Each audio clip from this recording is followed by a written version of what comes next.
Top quality और consistent performance के लिए सिर्फ सिल्वर पंप नाम याद रखना।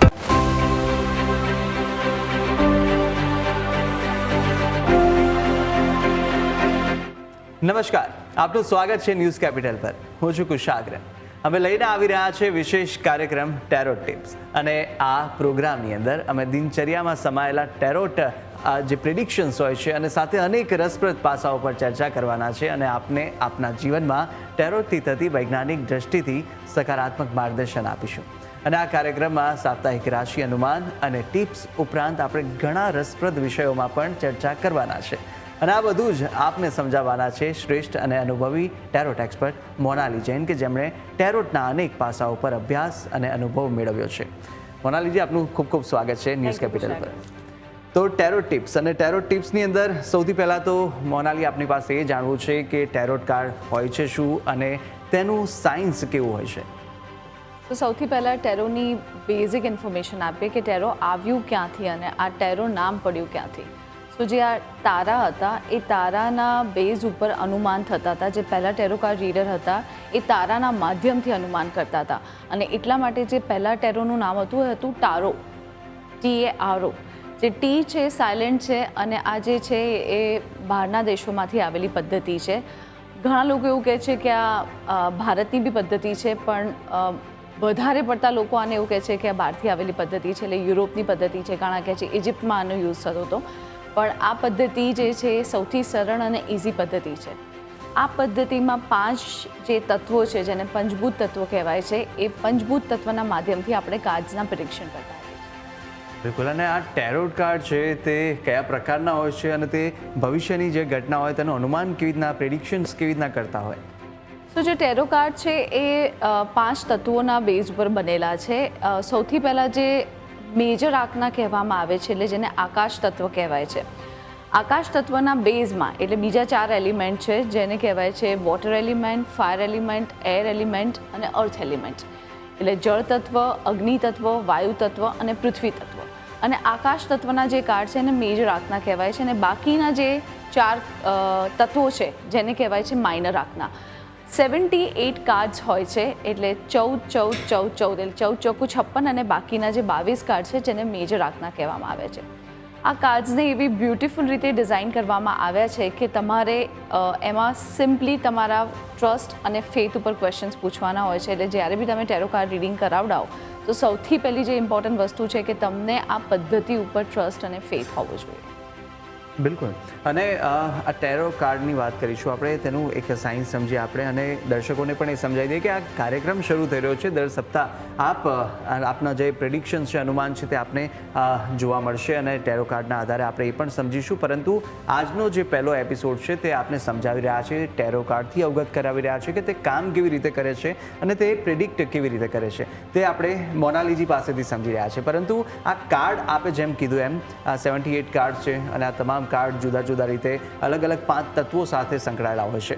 તો આ 5 તત્વોનું જોડાણ આપણી શરીર સાથે કેવી રીતે હોય છે, અને સાથે એ પણ સમજવું છે કે આ જે કાર્ડ છે તેના સિમ્બોલની ડિઝાઇન એ કોના ઉપર આધારિત છે. કારણ કે અનેક એવા અમે કાર્ડ જોયા છે જે જુદા જુદા સિમ્બોલ્સ હોય છે તેની પર, પરંતુ જો કે અમને ખબર નથી પડતી, પણ એ સિમ્બોલ્સની ડિઝાઇન કોના પર આધારિત હોય? તો ટેરો એક એવું બેબી છે જેને શીખવું બહુ સરળ છે. એટલે તમે એને બહુ જલ્દી અને ઇઝીલી શીખી શકશો કમ્પેર ટુ એસ્ટ્રોલોજી અને વાસ્તુ. પણ એની અંદર તમારા ઇન્ટ્યુશન સ્ટ્રોંગ હોવા બહુ જરૂરી છે. એટલે તમે 12મું પાસ તો કરી લેશો, પણ એની આગળ તમારે એમાં માસ્ટરી કરવી હશે તો તમારે સ્પિરિચ્યુઅલી બહુ સ્ટ્રોંગ અને એક્ટિવ રહેવું પડશે. અને જે ટેરો છે એ તમને તમારા કનેક્શનથી આન્સર આપશે. એઝ અ ટેરો કાર્ડ રીડર, અગર હું જો આજે કાર્ડ ખોલીશ અને 1 મહિના સુધી મારા કાર્ડને અડીશ નહીં તો કાર્ડ્સ મારાથી દૂર થઈ જશે. એટલે હરેક ટેરો કાર્ડ રીડર માટે કમ્પલસરી છે કે પોતાના કાર્ડને એવરીડે ઓપન કરે. આજે આપણે સૌથી પહેલાં ડિસ્કસ કરીશું કે ટેરો કેવી રીતે અલગ છે, ટેરોના કયા રૂલ્સ અને રેગ્યુલેશન છે. કારણ કે ઘણા બધા છે જે આજકાલ લાઈવમાં પોતાના ક્વેશ્ચન્સ પૂછતા હોય છે, અલગ અલગ ટેરો કાર્ડ રીડર પાસે પોતાના રીડિંગ કરાવતા હોય છે, પણ એ લોકોને બેઝિક થંબ રૂલ નથી ખબર. એટલે આપણે આજે જે છે એ બેઝિક ચર્ચા કરીશું કે કાર્ડ શું છે, એલિમેન્ટ શું છે, કાર્ડ્સ કોની જોડે જોડાયેલા છે. જ્યારે આપણે બી લોકોનું રીડિંગ કરીશું તો એમને ખ્યાલ આવશે કે અગર આપણે કીધું કે વોટર એલિમેન્ટના કાર્ડ આવ્યા છે તો વોટર એલિમેન્ટ કોની સાથે જોડાયેલું છે, અગર મેજર આંકનાના કાર્ડ આવ્યા છે તો મેજર આંકના કોની સાથે જોડાયેલા છે અને એના શું રૂલ્સ છે જે તમારે ફોલો કરવાના છે. કારણ કે ઘણી વખત એવું થતું હોય છે કે લોકો બહુ બધા ટેરો કાર્ડ રીડર પાસે જાય છે પણ એમને એમના આન્સર નથી મળતા કારણ કે એ લોકોને બેઝિક રૂલ્સ અને રેગ્યુલેશન્સ નથી. બિલકુલ. અને આ કાર્ડ વિશે એ પણ સમજવું છે કે જે કાર્ડ હોય છે તેનું વ્યક્તિ સાથે જોડાણ હોય છે કે ફક્ત એ જે તે સમય હોય છે એ સમય દરમિયાન તેનું અનુમાન પ્રિડિક્શન કરી શકાતું હોય? ટેમ્પરરી એનર્જી હોય છે એટલે અત્યારે આ મોમેન્ટ પર જે એનર્જી હશે એના બેઝ ઉપર આન્સર આપશે કાર્ડ. એક્ઝામ્પલ, તમે અત્યારે આવ્યા છો અને તમે મને કોઈ ક્વેશ્ચન્સ પૂછ્યા અને તમે મને એવું કીધું કે હું બહુ ખુશ છું અને તમે ટ્રાય કર્યું કે હું હાઇડ કરું, હું જૂઠું બોલું, હું ટ્વિસ્ટ કરું આન્સરને, તો કાર્ડ તમને ક્યારે આન્સર નહીં આપે. We are like a doctor. Doctor પાસે તમે જાઓ અને કહો છો મને પેટ દુખે છે પણ એકચ્યુઅલી તમને માથું દુખતું હોય તો ડૉક્ટર તમને રાઇટ મેડિસિન નહીં આપી શકે. એટલે જ્યારે બી કોઈ બી ટેરો કાર્ડ રીડર પાસે જાઓ, ફર્સ્ટ ઓફ ઓલ એક થંબ રૂલ છે, you can not hide, you can not twist, you can not lie. તમે જૂઠું ના બોલી શકો, ફેરવીના આન્સર ના આપી શકો અને ગોળ ગોળ આન્સર્સ ના આપી શકો. એટલે તમારે અગર તમારામાં ઓપન થવાની ક્ષમતા હોય અને સાચી વસ્તુ કહેવાની ક્ષમતા હોય તો જ કોઈ ટેરો કાર્ડ પાસે તમારે જવું જોઈએ, કોઈ રીડર પાસે જવું જોઈએ. અધરવાઇઝ તમને કાર્ડ્સ ક્યારે સાચા આન્સર નહીં આપે. બિલકુલ. અને મોનાલી, તમે પણ આ જે કાર્ડ્સ લાવો છો, કાર્ડની સાથે અલગ અલગ એલિમેન્ટ્સ પણ મને જોવા મળી રહ્યા છે અહીંયા, તો એ એલિમેન્ટ્સ સાથે રાખવાના હોય છે? આ ખાલી એક ટેરોટ કાર્ડ રીડર આપ છો એટલે પૂછી રહ્યો છું કે તેની સાથેનું શું જોડાણ હોય છે? એનર્જી આપને કેવી રીતના મળતી હોય પ્રિડિક્ટ કરવાની? સો એકચ્યુઅલી બિકોઝ આપણે અત્યારે શો કરી રહ્યા છે અને હું બધા એલિમેન્ટ્સ તો અહીંયા ના લાવી શકું, બટ યુઝ્યુઅલી અમે જ્યારે ટેરો કાર્ડ રીડિંગ કરીએ અમારી ઓફિસમાં યા અમારા પ્રેમાઇસીસમાં, અમે બધા તત્વોને બેલેન્સ કરવાનું ટ્રાય કરતા હોઈએ છીએ. નોર્મલી અમે એક વોટર એલિમેન્ટ પોતાની સાથે રાખતા હોઈએ, અગ્નિ તત્વ, એટલે અમે લોકો કેન્ડલ્સ, તમે જોતા હશો કે હરેક ટેરો કાર્ડ રીડરની આસપાસ કેન્ડલ્સ હોય છે, રાઈટ? એટલે દીવો હોય યા કેન્ડલ્સ હોય, ધૂપ કરતા હોય છે. So that means it's a air element. દીવો છે ફાયર એલિમેન્ટ છે. વોટર, જે બાજુમાં કોઈ ફાઉન્ટેન હોય યા તો ફિર કોઈ વોટર એલિમેન્ટ એ લોકો મૂકતા હોય છે, વોટર એલિમેન્ટને દર્શાવે છે. અને આ જે બધા ક્રિસ્ટલ્સ છે એ બધા અર્થ એલિમેન્ટ છે અને સ્કાય એલિમેન્ટની એનર્જી તો ઓલવેઝ સાથે જોડાયેલી જ હોય છે. એટલે અમે ટેરો કાર્ડ રીડિંગ કરતી વખતે 5 તત્વોને અમારી આસપાસ રાખીએ છીએ કે અમારા રીડિંગ વખતે આ 5 તત્વો અમને હેલ્પ કરે અને અમે ક્લાયન્ટને સાચું ગાઈડન્સ આપી શકીએ. બિલકુલ, બિલકુલ. અને અત્યારે જેટલા પણ લોકો આપની પાસે આવતા હોય, આપે અનુભવ કેટલા આપના રહ્યા છે અને સાથે સાથે આ જે પ્રિડિક્શન કરવામાં આવતું હોય છે તે પ્રિડિક્શન વિશે પણ, ટેરોટ કાર્ડનું પ્રિડિક્શન આપના મતે કેટલું સચોટ માની શકાય? તો કુશાગ્ર એવું છે કે ટેરો એક એવી પદ્ધતિ છે કે ઘણા, જે રીતે આપણા દાદા દાદી છે, આપણા પેરેન્ટ્સ છે, તો ઘણા માતા પિતાને પોતપોતાનો બર્થ ટાઈમ નથી હોતો ખ્યાલ, રાઈટ? એટલે એમને એમના બર્થ ટાઈમને અગર એક્ઝેક્ટ એમને બર્થ ટાઈમ ના ખબર હોય તો એ પોતાની કુંડલી ના ચેક કરાવી શકે, રાઈટ? કાર્ડ એક એવું માધ્યમ છે જેમાં તમારે ના કોઈ બર્થ ડેટની જરૂર છે, ના કોઈ બર્થ ટાઈમની જરૂર છે, ના વ્યક્તિના નામની જરૂર છે, ના એના ફોટોગ્રાફ્સની જરૂર છે. તમારે મનમાં એ વ્યક્તિ માટે ક્વેશ્ચનને ધારવાનું છે અને કાર્ડ પિક કરવાના છે. સો ઇન ધ સેન્સ કે તમારી એનર્જી કાર્ડ તરફ બહુ પોઝિટિવ હોવી જોઈએ, ફેથ અને ટ્રસ્ટ હોવું જોઈએ તમારે કાર્ડ્સ ઉપર.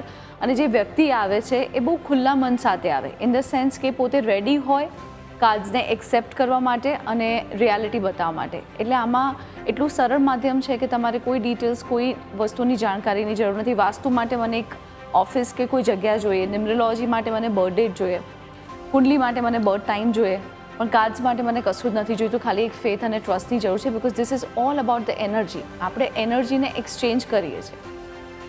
બિલકુલ. અને બીજું એ પણ પૂછવું જ મારે કે આ કાર્ડ્સ, મતલબ એક વ્યક્તિ હોય તેના ઓરા, તેની એનર્જી પણ પારખી શકે છે ખરું? કારણ કે આપ કહી રહ્યા છો જે એનર્જી આપની પાસે આવે, જે પણ વ્યક્તિ એની આપની પાસે આવતું હોય, કાર્ડ વિશે તેના પ્રશ્નો પૂછતા હોય, અને તમે કાર્ડ જ્યારે એના ખોલો છો તે ખોલવાની રીત શું હોય છે અને શું તેની વ્યક્તિ સાથે એની કોઈ એનર્જી એવી કનેક્ટેડ હોય? સો કાર્ડના બેઝિક આપણે જે વાત કરીએ કે થંબ રૂલ છે, આજે અત્યારે આપણે રૂલ્સની વાત કરીશું, તે સૌથી પહેલાં કયો રૂલ અપ્લાય થાય છે.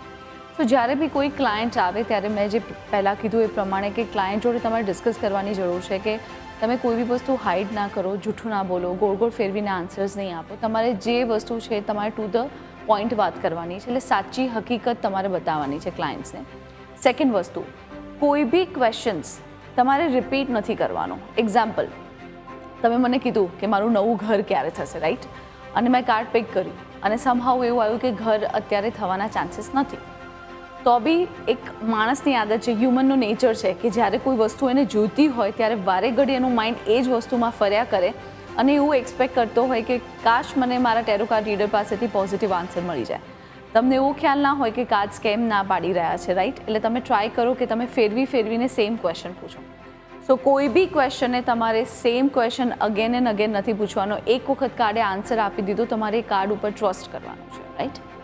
અગર તમે આ જ સેમ ક્વેશ્ચન બીજા ટેરો કાર્ડ રીડર પાસે કાલે બતાવવા જાઓ છો, તમને એવું લાગે કે ના અહીંયા મને સાચો આન્સર નથી મળ્યો કારણ કે મને તો મારો આન્સર જોઈએ છે, એટલે તમે ટ્રાય કરશો કે હું બીજે ક્યાંય કોલ કરું, રાઈટ? સ્પેશિયલી રિલેશનશિપમાં આવું થાય, મારા લગ્ન થશે કે નહીં, અગર કોઈ ના પાડી તો આને નથી આવડતું એટલે હું બીજા કોઈને પૂછું, રાઈટ?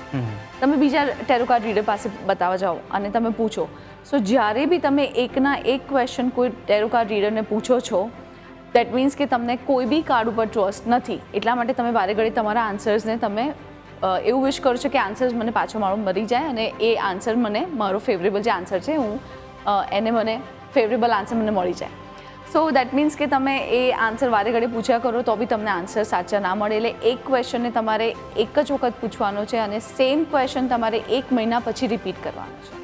બિલકુલ બિલકુલ. અને અનેક એવા લોકો પણ આવતા હશે ત્યાં આગળ કે જે રીતે આપને જુદી જુદી વાતો ગોલ ગોલ ફેરવીને કહેતા હોય, તો શું એક જ પ્રિડિક્શન વારે વારે થતું હોય એવું ખરું કે પછી જ્યારે પ્રશ્ન પૂછાતા રહે અને એ સેમ રિપીટેશન આવતું રહે તો એના કાર્ડ્સ પણ બદલાઈ જાય?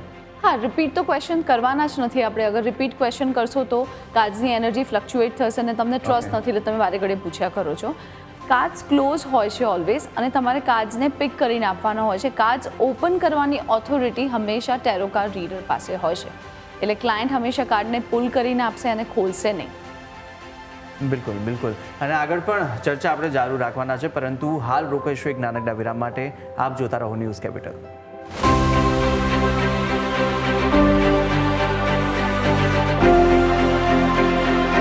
તો વિરામ બાદ આપનું સ્વાગત છે ટેરો ટિપ્સની અંદર. અને આપણે મોનાલીજી પાસેથી જાણી રહ્યા હતા કે કેવી અલગ રીતે આ ટેરો જે કાર્ડ રીડિંગ છે અને ટેરોનું જે અનુમાન છે તે પ્રિડિક્ટ સાચું પડતું હોય છે અને કેવી રીતે તે કામ કરતું હોય છે તે આપણે જાણી રહ્યા હતા. મોનાલીજી, બીજું એ પણ જાણવું છે કે જે રીતે જ્યોતિષશાસ્ત્રની વાત કરીએ, જ્યોતિષશાસ્ત્ર લોકો અત્યારે કુંડલી જોડાવતા હોય, જન્મ કુંડલી અને સાથે આ ટેરો કાર્ડ, આ બંને વચ્ચે કોઈ સમાનતા ખરી કે પછી આ અનુમાન લગાવવાનું કામ કરે છે અને જ્યોતિષશાસ્ત્ર એક જુદું શાસ્ત્ર છે? આ એનર્જી ઉપર વર્ક કરે છે અને જ્યોતિષ કેલ્ક્યુલેશન મેથ્સ છે, મેથ્સ ઉપર વર્ક કરે છે, રાઈટ? એટલે આ એક સાયકોલોજીકલ વસ્તુ છે અને પેલું એકદમ પ્યોર કેલ્ક્યુલેશન છે. ભાઈ આ બંને ગ્રહ અહીંયા બેઠા હશે તો આ યોગ બનશે, અહીંયા નીચે લાઈક અગર નીચનો ગ્રહ છે તો એને નીચનો ગ્રહ કહેવાય. આ ચાંડાલ યોગ છે, આ શ્રાપિત યોગ છે. એમાં ફિક્સ એક થંબ રૂલ છે. આમાં કોઈ થંબ રૂલ નથી. આમાં એલિમેન્ટ્સના જે રૂલ છે એ જ થંબ રૂલ છે. બાકી કાર્ડ્સની એનર્જી ક્લાયન્ટ્સના ક્વેશ્ચન ઉપર ચેન્જ થતી હોય છે. ભલે પોઝિટિવ છે તો તમે પિક કર્યું અને તમને એ વખતે નેગેટિવ એનર્જી આવી તો ભલે પોઝિટિવ કાર્ડ છે, પણ એ વખતે ક્લાયન્ટની એનર્જી, તમારી એનર્જી, કાર્ડ્સની એનર્જી તમને કોઈ આન્સર્સ આપવા માંગે છે જે એન્જલ કાર્ડ્સ હોય એ એનર્જી અલગ હોઈ શકે. એટલે આમાં કોઈ થંબ રૂલ નથી. બિલકુલ બિલકુલ. અને સાથે સાથે જે કાર્ડ્સ હોય છે તે કાર્ડ્સ કેવી રીતે કામ કરે છે આપણે બ્રેક પહેલાં તો સમજ્યા હતા, પરંતુ કાર્ડ્સના જે આપ વાત કરી રહ્યા હતા 5 એલિમેન્ટ્સની, 5 તત્વોની, એ 5 તત્વો અને કાર્ડનું જોડાણ કેવું હોય છે તે પણ થોડું સમજવું છે. ચોક્કસ. તો જ્યારે બી તમે કોઈ ટેરો કાર્ડ રીડર પાસે જાઓ અને જે 5 તત્વો છે એમાંથી આને વોટર કાર્ડ કહેવાય. એટલે બ્લુ કલરના જે કાર્ડ હોય ને વોટર એલિમેન્ટ કહેવાય, કપ્સ કહેવાય, રાઈટ? હરેક ડિફરન્ટ ડેક હોય. આ રાઇડર વેટ છે, ઓશો કાર્ડ્સ અલગ છે, એન્જલ કાર્ડ્સ અલગ છે, પણ એલિમેન્ટ્સ બધા સેમ રહેશે.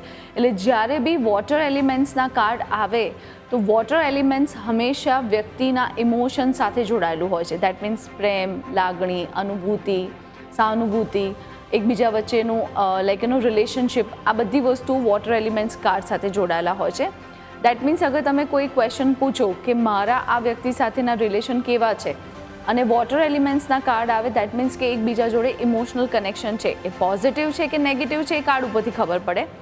પણ તમે જ્યારે કોઈ ક્વેશ્ચન પૂછો કે મારા રિલેશનશિપ કેવા છે અને જ્યારે વોટરની જગ્યાએ અર્થ એલિમેન્ટ આવે ત્યારે રિલેશનશિપમાં પ્રેમ ઓછો છે અને પૈસાનું ઇમ્પોર્ટન્સ વધારે છે.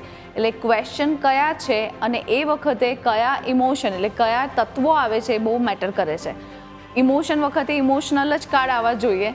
અર્થ એલિમેન્ટ હોય તો ત્યારે પૈસાના કાર્ડમાં પૈસાના કાર્ડ આવે તો વધારે સારું. સો ઇમોશનલ ક્વેશ્ચન્સમાં અગર ઇમોશનલ કાર્ડ્સ આવે તો વધારે સારું. એટલે આ જે વોટર એલિમેન્ટ છે એ ઇમોશન સાથે જોડાયેલું છે. પછી ફાયર એલિમેન્ટની વાત કરીએ એટલે અગ્નિ તત્વ. સો જ્યારે કામ કરવાની ક્ષમતા, સક્સેસ, વ્યક્તિમાં એનર્જી છે કે નહીં એવા સર્ટન ક્વેશ્ચન્સ હોય છે ત્યારે તમે જ્યારે ક્વેશ્ચન્સ પૂછો ત્યારે આને અગ્નિ તત્વ કહેવાય, એટલે પાવર બતાવે. રાઈટ, મંગળ જે છે એ પાવરફુલ કાર્ડ છે એટલે એની પાસે પાવર છે. અગ્નિ તત્વ ના હોય તો આપણા શરીરમાં શક્તિ ના રહે. સો આને અગ્નિના કાર્ડ કહેવાય. જે રેડ કલરના વોન્ડ્સવાળા કાર્ડ છે, ઇલાસ્ટિકવાળા જે કાર્ડ છે એને અગ્નિ તત્વના કાર્ડ કહેવાય. જે ગ્રે કલરના કાર્ડ્સ હોય જેને એર એલિમેન્ટ કહેવાય, એ નેગેટિવિટી, પ્રેજ્યુડાઇઝ, ગુસ્સો, એંગર અને બધા નેગેટિવ તત્વો સાથે જોડાયેલા છે. એટલે જ્યારે બી એરના કાર્ડ આવે, સર્ટન કાર્ડ્સ, બધા કાર્ડની સર્ટન કાર્ડ્સ જ્યારે આવે ત્યારે નેગેટિવિટી દર્શાવે છે. એટલે જ્યારે બી તમે કાર્ડ રીડર પાસે જાઓ અને ગ્રે કલરના સર્ટન કાર્ડ્સ દેખાય, દેટ મીન્સ ક્યાંય ને ક્યાંય કોઈ નેગેટિવિટી છે તમારા ક્વેશ્ચનમાં. લાસ્ટ જે એલિમેન્ટ છે 5 તત્વોમાં જે ચોથું એલિમેન્ટ છે એ છે અર્થ એલિમેન્ટ, જે પૈસા સાથે જોડાયેલું છે. એટલે તમે એવું પૂછ્યું કે મારો બિઝનેસ કેવો ચાલશે, એમાં અર્થ એલિમેન્ટની જગ્યાએ વોટર એલિમેન્ટ આવી ગયું તો ત્યાં આગળ તમે ઇમોશનલ વધારે છો. પૈસા નથી લઈ શકતા, ગ્રાહક પાસેથી તમારો જે બેનિફિટ કે તમારું જે માર્જિન હોય નથી લઈ શકતા, એ સમહાવ તમે તમારા ઇમોશનલ પ્રોબ્લેમના લીધે પૈસા અર્ન નથી કરી શકતા. એટલે જ્યારે બિઝનેસનું વાત થાય, પૈસા કમાવાની વાત આવે ત્યારે અર્થ એલિમેન્ટ આવવું જોઈએ, કારણ કે આ પૈસા સાથે જોડાયેલું છે, પ્રોસ્પર્ટી સાથે જોડાયેલું છે. અને જે ઇમોશનલ કાર્ડ છે એ તમારા ઇમોશન સાથે જોડાયેલા છે. કયા ક્વેશ્ચનમાં કયા એલિમેન્ટનું કાર્ડ આવે છે, પોઝિટિવ આવે છે કે નેગેટિવ આવે છે, એ બહુ મહત્ત્વની વસ્તુ છે. અને લાસ્ટ જેને કહેવાય સ્કાય એલિમેન્ટ, આને કહેવાય મેજર આંખના કાર્ડ. આ સૌથી સ્ટ્રોંગ અને પાવરફુલ કાર્ડ છે, કારણ કે જે સ્કાય એલિમેન્ટ છે એને આપણે ગંદુ નથી કરી શકતા. આપણે વોટરને ગંદુ કરી શકીએ છીએ, આપણે અર્થને ગંદી કરી શકીએ છીએ, આપણે એરને પ્રદૂષણથી ગંદા કરી શકીએ છીએ, પણ સ્કાય જે આકાશ તત્વ છે એટલું બધું ઉપર છે જેને આપણે ગંદુ નથી કરી શકતા. અને એવું કહેવાય છે કે ભગવાન ઉપર વસે છે, રાઈટ? એટલે ત્યાં આગળ પાવર બહુ છે. આ સ્પિરિચ્યુઅલ કાર્ડ્સ છે. સો જ્યારે તમે કોઈ ક્વેશ્ચન પૂછો અને આ સ્કાય એલિમેન્ટના કાર્ડ્સ આવે એટલે આ તત્વના કાર્ડ આવે, દેટ મીન્સ તમારું કામ બહુ સરસ રીતે સંપૂર્ણ થશે અને ત્યાં આગળ પાવર અને પોઝિટિવિટી વધારે જોડાયેલી છે. બિલકુલ. અને અત્યારે પણ એવું છે કે આપ જ્યારે આની એક સાધના પણ હોય, કારણ કે તમે જ્યારે પોતાની એનર્જી પણ આમાં ડિપેન્ડ કરતી હોય છે. જ્યારે આપ એક કાર્ડ રીડર તરીકે કોઈનું અનુમાન લગાવતા હોય, પ્રિડિક્ટ કરતા હોય, તે દરમિયાન પોતાની એનર્જી કેવી રીતે આમ એનર્જી એકદમ પોઝિટિવ રાખવી, કે પછી આ કાર્ડ આપણે ખોલી શકીએ તે પહેલાંની કોઈ પ્રક્રિયા હોય? કાર્ડ્સને એવરીડે ક્લીન્સ કરવા પડે.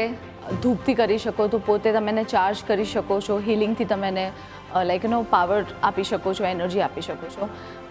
કાર્ડને તમારે એક બોક્સમાં એક જગ્યાએ પરફેક્ટ જગ્યાને રાખવું જોઈએ, ઇન ધ સેન્સ કે વારે ઘડીએ બહાર ના લઈ જવા જોઈએ, નેગેટિવ વસ્તુઓથી દૂર રાખવા જોઈએ, કોઈ ખરાબ જગ્યાએ એને નહીં લઈ જવા જોઈએ. આવા સર્ટન વસ્તુ તમે ફોલો કરી શકો છો. અને કાર્ડ્સને તમારે દરરોજ ખોલવા પડે, ઇન ધ સેન્સ કે they are like a baby. બાળકને તમે તમારી જોડે રાખશો તો એને અટેચમેન્ટ થશે. અગર કોઈ ટેરો કાર્ડ રીડર આજે કાર્ડ ખોલે છે પછી 1 મહિના સુધી એને યુઝ નથી કરતું તો પ્રોબ્લેમ આવી શકે. એટલે કાર્ડ સાથે તમારા અટેચમેન્ટ અને કાર્ડ્સને એક્ટિવ રાખવા જરૂરી છે. એટલે સર્ટન મેથડ હોય છે કાર્ડ્સને ક્લીન્સ કરવાની, એને એક સિલ્કના કપડામાં વીંટળીને રાખવાની, એની કોઈ પર્ટિક્યુલર જગ્યા ફિક્સ રાખવાની. આ બધી વસ્તુઓ ફોલો કરવી જોઈએ તમારે. બિલકુલ. અને જો મારે કંઈ પૂછવું હોય તો એવું પૂછી શકું અને એની પરથી આપ બતાવી શકો કે કેવી રીતે આ કામ કર્યું? કારણ કે હું અત્યારે કોઈ પણ એક રેન્ડમ પ્રશ્ન પૂછી લઉં આપને. ચોક્કસ તમે ક્વેશ્ચન પૂછી શકો છો, પણ જે તમને થંબ રૂલ કીધા કે જે બી હોય તમારે સાચું કહેવું પડશે. અને માઇન્ડ ક્લિયર કરીને પૂછું. આપણે લાઈવ જઈ રહ્યા છે અત્યારે, એટલે તમારે ધ્યાન રાખવાનું છે કે તમારે કોઈ બી. હું એક જ માઇન્ડ ક્લિયર છે, ક્વેશ્ચન હું ખાલી જોઈ લઉં. એટલે તમે બધાની ઓડિયન્સની સામે અગર જે ક્વેશ્ચન પૂછી શકતા હોય તમે એને ઓડિયન્સ પણ અત્યારે છે જ, અને સાથે સાથે એક ક્વેશ્ચન એ પૂછવો છે કે આ મહિનો મારો કેવો રહેવાનો છે? ચોક્કસ. સો તમારે કુશાગ્ર બ્રીથ ઇન કરીને 3 કાર્ડ પિક કરવાના છે. એ કાર્ડ્સને ખોલવાના નથી અને મને પિક કરીને ક્યાંયથી બી કોઈ બી તમે 3 કાર્ડને પિક કરી શકો છો અને કાર્ડ્સ મને આપી દેજો. ટ્રસ્ટ અને ફેથ સાથે પિક કરજો અને કાર્ડ્સને ઓપન નહીં કરતા. Okay, 3 cards. યસ.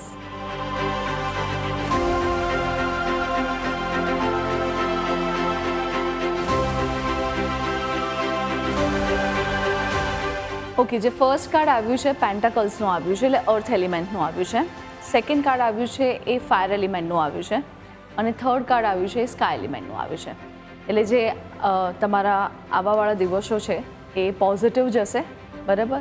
ફિનાન્શિયલી તમને એવું થશે કે હું વધારે પૈસા કઈ રીતે કમાઉં, મારો ગ્રોથ કેવી રીતે કરું, મારે આગળ વધવું છે, મારે મારા ટાર્ગેટ અને ગોલ સેટ કરવા છે લાઈફના, અને મારે ફિનાન્શિયલી તમારી પ્રોગ્રેસ વિશે તમારા મગજમાં ક્વેશ્ચન્સ ચાલતા હશે ને તમે તમારા ઇન્વેસ્ટમેન્ટ છે યા તમારે ક્યાં રોકાણ કરવું જોઈએ, આ બધા ક્વેશ્ચન્સ, શેર માર્કેટ છે યા તમારા કોઈ બી રોકાણ કરવાના આઈડિયાઝ તમારા માઇન્ડમાં આવતા હશે.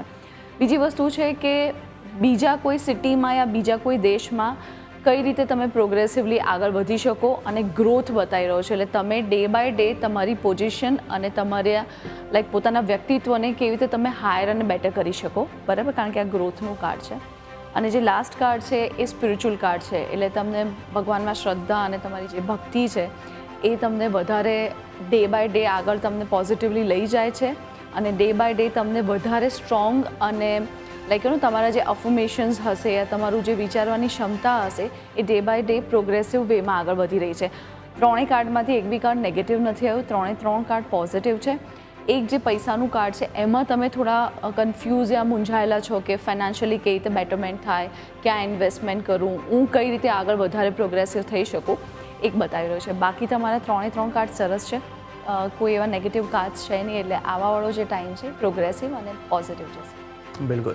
અને બીજો એક ક્વેશ્ચન થયો કે તમે 5 એલિમેન્ટ્સ કીધા, એમાંથી 3 તમે કાર્ડ પિક કર્યા, એટલે 2 બીજા કરવા જોઈએ કે ના ના ના, એ બધા ટેરો કાર્ડ રીડરની એક પદ્ધતિ હોય છે, એમની રીતે ફોલો કરતા હોય છે. આમાં કોઈ થંબ રૂલ નથી કે 5 એલિમેન્ટ છે એટલે 5 જ કાર્ડ પિક કરવા.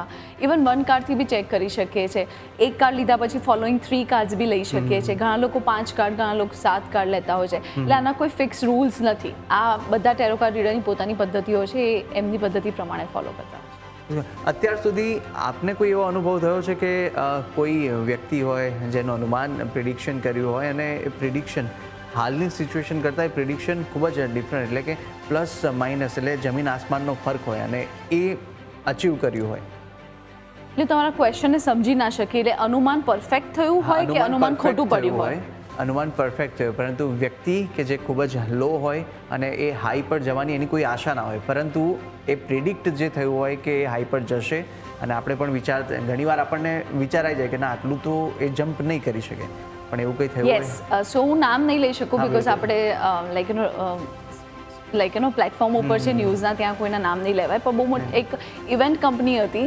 સો આજથી 7-8 વર્ષ પહેલાં જ્યારે બતાવવા આવ્યા હતા ત્યારે બહુ જ બેઝિક, અને એમના કોઈ એવા ડ્રીમ્સ નહોતા અને ગોલ્સ નહોતા કે મારે જીવનમાં આટલું અચીવ કરવું છે કે આ કરવું છે, પણ એમને બીજી બધી મેથડ બી આપણે અપ્લાય કરેલી હતી. એટલે એ જે મેથડ અપ્લાય કરી અને એમના જે કાર્ડ્સ જોયા હતા, તો જે કંપની બહુ જ લો જઈ રહી હતી, કે જેના કોઈ ડ્રીમ્સ જ નહોતા અને આગળ એને કંઈ કરવું જ નહોતું, અત્યારે વન્ડરફુલ એના જે પરફોર્મન્સ છે એ એટલી બધા ફેમસ થઈ ગયા છે. એણે પોતાના ઓર્ગેનાઇઝેશન સ્ટાર્ટ કરી દીધા છે અને હરેક વ્યક્તિ અમદાવાદમાં એને ઓળખે છે. અને એ વ્યક્તિ જે આગળ કંઈ કરવાની ઈચ્છા જ નહોતું ધરાવતું, એ અત્યારે ડે બાય ડે એટલું બધું આગળ પ્રોગ્રેસ કરી રહ્યું છે કે ઘણી વખત એમ થાય કે આ બધી જે મેથડ છે એ ચેન્જ કરીને તમે તમારી લાઈફને કેટલી બ્યુટિફુલી બેટર કરી શકો છો.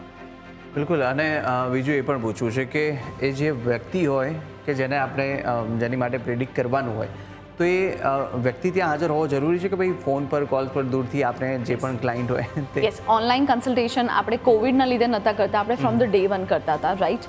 વ્યક્તિ હાજર હોય તો એક એના બેનિફિટ્સ અલગ છે, એની એનર્જી મને વધારે સરળ રીતે સમજમાં આવી શકે. પણ ઇવન જે અબ્રોડના ક્લાયન્ટ્સ છે, આપણા ઓલ ઓવર વર્લ્ડમાં અલગ અલગ જગ્યાએથી આપણે કન્સલ્ટેશન કરતા હોઈએ છીએ, એટલે જરૂરી નથી.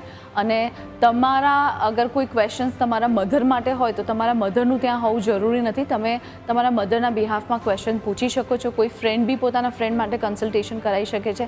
આવા કોઈ થંબ રૂલ નથી, તમે ઓનલાઈન બી કરાવી શકો છો. ઇટ જસ્ટ દેટ કે તમારો ફેથ, ટ્રસ્ટ સ્ટ્રોંગ હોવો જોઈએ અને કાર્ડ તમને કોઈ બી મેથડથી તમને આન્સર આપશે. જરૂર નથી કે તમારે ત્યાં ફિઝિકલી અવેલેબલ હોવું જ જોઈએ. ઘણા ક્લાયન્ટ્સ છે જેનું આપણે ઓનલાઈન કન્સલ્ટેશન કરતા હોઈએ છીએ. બિલકુલ. અને બીજી વાત એ આવે કે આ જે કાર્ડ્સ હોય છે, આ ટેરો કાર્ડ આપણે અનુમાન લગાવીએ, પ્રિડિક્ટ કરી લઈએ, પરંતુ તેમાં કોઈ રેમેડીઝ એવી મળે ખરી કે ના આવું આવ્યું છે તો એમાં આ રીતની રેમેડી કરીએ તો ફાયદો થાય? બહુ જ સુંદર ક્વેશ્ચન પૂછ્યો કે ટેરો કાર્ડ રીડિંગને સૌથી પહેલાં અન્ડરસ્ટેન્ડ કરવું પડશે કે this is for the guidance, right. આ વાસ્તુ નથી, આ ન્યુમરોલોજી નથી, આ એસ્ટ્રોલોજી નથી. મોસ્ટલી આના જે ક્વેશ્ચન યસ અને નો અને બહુ સિમ્પલ અને સરળ લેંગ્વેજમાં આન્સર હોય છે.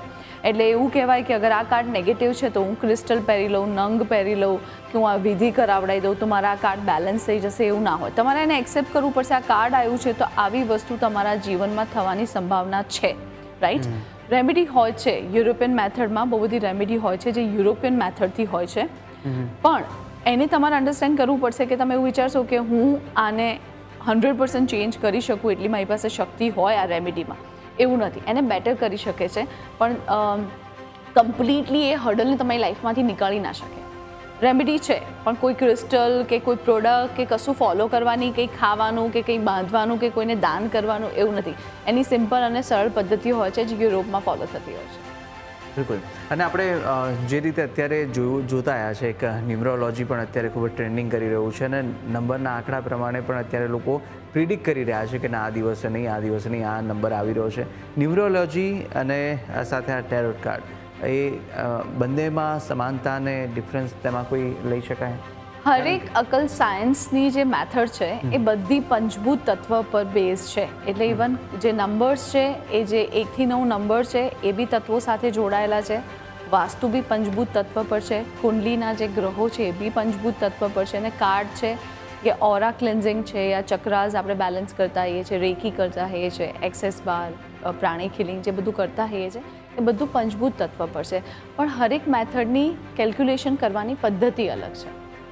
ઓકે, ખૂબ જ સરસ એવી જાણકારી મળી છે આપની પાસે અને આપ અહીંયા આવ્યા આ કાર્યક્રમની અંદર આપે અનેક એવી જાણકારી આપી તે બદલ આપનો ખૂબ ખૂબ આભાર. થેન્ક યુ કુશલ. બિલકુલ.